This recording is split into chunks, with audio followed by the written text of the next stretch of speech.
জীবনের সবচেয়ে কঠিন পরীক্ষাটা অনেক সময় কষ্ট নয়, হার নয়, ব্যর্থতাও নয়। সবচেয়ে কঠিন পরীক্ষাটা হলো অপেক্ষা।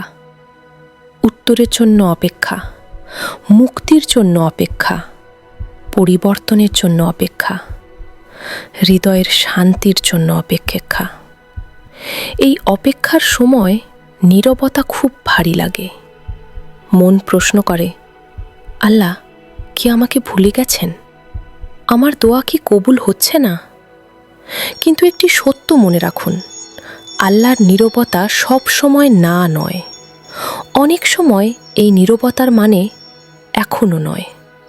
কারণ আল্লাহ অবহেলায় দেরি করেন না, তিনি দেরি করেন হিকমতের কারণে। আল্লাহ বলেন, আল্লাহ সর্বোত্তম পরিকল্পনাকারী। সূরা আনফাল ৮ আয়াত ৩০। আপনি শুধু আজ দেখছেন, আল্লাহ দেখছেন আপনার পুরো জীবন। আপনি দেখছেন কষ্ট, আল্লাহ দেখছেন এর ভেতরের উদ্দেশ্য।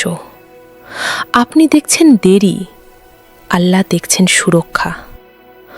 অনেক সময় আল্লাহ আমাদের অপেক্ষা করান, কারণ আমরা যদি খুব তাড়াতাড়ি পেয়ে যাই, তাহলে আমরা সেটা বহন করার মতো প্রস্তুত থাকি না। আল্লাহ অপেক্ষা করান যখন আপনার হৃদয় এখনও প্রস্তুত নয়, আপনার ঈমান এখনও শক্ত হচ্ছে, আপনার আত্মা এখনও পরিশুদ্ধ হচ্ছে। আমরা আল্লাহর কাছে অনেক কিছু চাই, সফলতা চাই, কিন্তু দায়িত্ব নেওয়ার মতো চরিত্র গড়ে ওঠেনি। ভালোবাসা চাই, কিন্তু হৃদয়ের ক্ষত এখনও সারেনি। সহজ জীবন চাই, কিন্তু আত্মার শিক্ষা এখনও সম্পূর্ণ হয়নি। আল্লাহ বলেন, হতে পারে তোমরা কোনো জিনিস অপছন্দ করো, অথচ সেটাই তোমাদের জন্য কল্যাণকর। সূরা বাকারা ২ আয়াত ২১৬।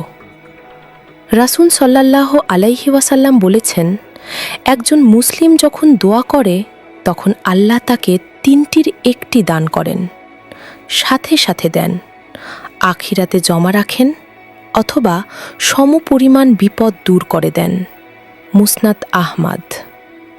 আপনার দেরি এলোমেলো নয়, আপনার কষ্ট অর্থহীন নয়, আপনার অশ্রু বৃথা নয়।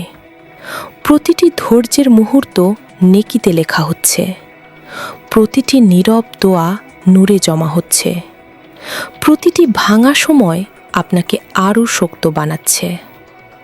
এই ভিডিও যদি আপনার হৃদয়ে লাগে, লাইক দিন, শেয়ার করুন, সাবস্ক্রাইব করুন।